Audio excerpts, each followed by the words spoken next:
Hello hello పిండి కలిపే పని లేకుండా పుల్కాలు మృదువుగా పొంగుతూ ఎలా వస్తాయో చూద్దామండి. ముందుగా మిక్సీ గిన్నెలోకి కప్పున్నర వరకు గోధుమ పిండి, టేస్ట్కి తగ్గట్టు సాల్ట్ వేసుకొని కొంచెం కొంచెం వాటర్ వేసుకుంటూ మిక్సీలో పిండిని ఇలా పట్టుకోవాలి.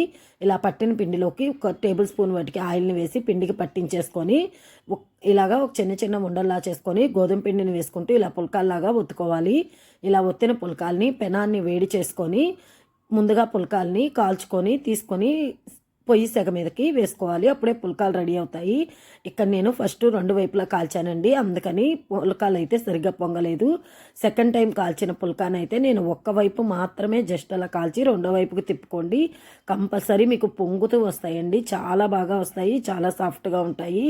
పిండి కూడా చాలా తొందరగా కలుపుకోవచ్చు, ఎక్కువ టైం అయితే అస్సలు తీసుకోదు. మీకు ఆయిల్ లేకుండా హెల్దీగా చాలా తక్కువ టైంలో రెడీ అయిపోయాయి పుల్కాలు రెడీ. ఈ వీడియో మీకు నచ్చితే కనుక like, share and subscribe. Thank you for watching.